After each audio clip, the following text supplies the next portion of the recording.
Hi friends, किसी ने बड़ी ही खूबसूरती से कहा है कि भीड़ का हिस्सा मत बनो, बल्कि वो बनो जिसके लिए भीड़ खड़ी हो। हाय फ्रेंड्स, मैं हूँ आपके साथ एक मीरा। चलो आज कुछ नया सुनते हैं। तो क्लास में बैठे तो बच्चों ने सर से पूछ लिया कि सर, एक क्लास में सभी बच्चे पढ़ते हैं, उसमें कुछ बच्चे इंटेलिजेंट होते, कुछ नॉर्मल होते, लेकिन आगे जाकर कभी कभी ऐसा होता है कि जो बच्चा नॉर्मल होता है वो अपनी लाइफ में बहुत अचीवमेंट कर लेता है, लेकिन जो बच्चा क्लास में मतलब इंटेलिजेंट होता है, हर क्षेत्र में आगे होता है, वो पीछे रह जाता है। ऐसा क्यों? कि जिसे देखकर हर कोई कह सकता है कि इसका फ्यूचर बहुत ही अच्छा होगा, लेकिन वो बच्चा नहीं कर पाता, वो नॉर्मल बच्चा कर देता है। और सर, यदि कभी भी कोई कहे कि ये लाइफ में बहुत अच्छा करेगा, हर कोई यही डायलॉग देता है कि ये तो वक्त बताएगा। ऐसा क्यों है सर? मतलब एक इंटेलिजेंट होता है, वो लाइफ में सक्सेस हो जाता है, तो वो तो समझ आता है, लेकिन ये समझ में नहीं आया। तो सर ने कहा, बात आपकी बिल्कुल सही है। चलो मैं आपको एक बात बताता हूँ। तो मान लो कोई रास्ता है, उस रास्ते पर आप सब जा रहे हैं, जिसने शुरुआत सब बराबर करते हैं, तो उस रास्ते पर अंतिम तक जो कितनी भी कठिनाई आए, सबसे पहले तो उस रास्ते से हटे ना। मतलब युद्ध में अंतिम पड़ाव तक खड़ा रहे, डट कर मुकाबला करें, तो युद्ध जीतने की संभावना बढ़ जाती है। एक तो रास्ते से हटे नहीं, दूसरा रास्ते की कठिनाई आए, उसका सामना एकदम से नहीं कर सकता, लेकिन धीरे धीरे भी यदि वो करे, कठिनाई को पार कर ही लेता है। हो सकता है उसे टाइम लगे, लेकिन वो सफल जरूर होता है। और ये बात सफलता की, ऐसा क्यों?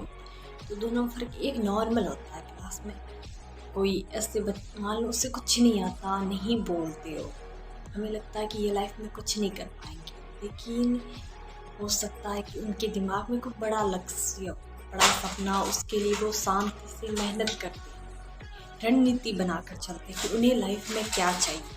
और कुछ लोग होते हैं जो बहुत ज़्यादा इंटेलिजेंट, पर उन्हें वो अपनी इंटेलिजेंस के हिसाब से कोई क्षेत्र चुन लेते हैं और कामयाब हो भी जाते हैं। लेकिन जो नॉर्मल होता है, उसने मान लो ऐसा लक्ष्य चुना, उसके लिए रणनीति बनाकर तैयारी की, पहला तो मैदान में डटा रहा, उसे पता है कि उसमें कमजोरी है, उसे ये चीज़ नहीं आती, तो वो सीखने की कोशिश करेगा। कई बार ऐसा होगा कि कहीं कहीं उसको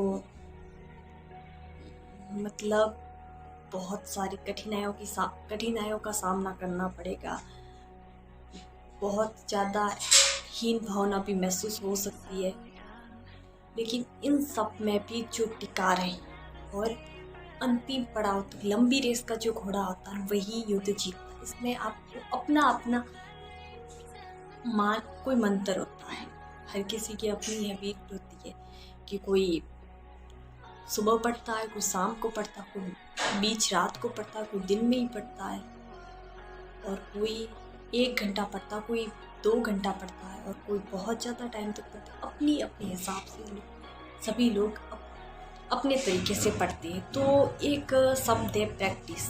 प्रैक्टिस का मतलब होता है अभ्यास। ये डिक्शनरी वर्ड्स है प्रैक्टिस।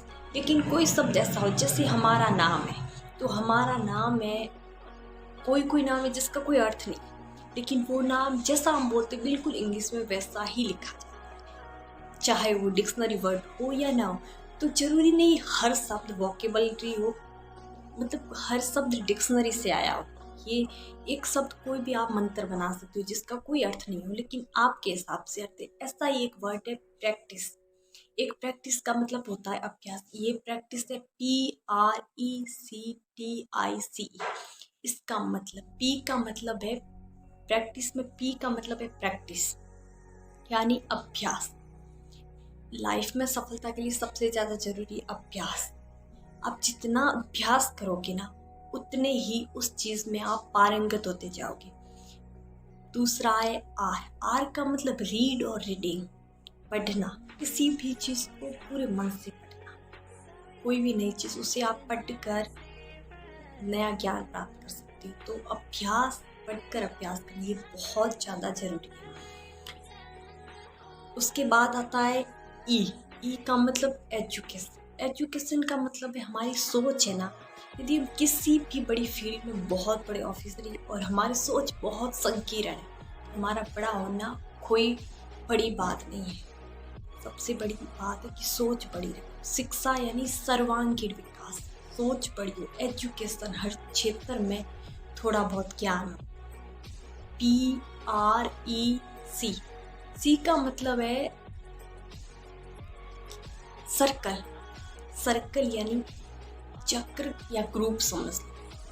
यानी कोई भी हम स्टडी करते हैं तो वो ग्रुप डिस्कशन से बहुत ज़्यादा याद रहती है। अब देखो, यदि आप खुद तैयारी करते हो तो आप कम याद रहेगा, लेकिन आपने कभी स्कूल में डिस्कस किया हो, आपको गुरुजी डिस्कस या कहानी के माध्यम से बता, तो वो चीज़ हम कभी नहीं भूलते।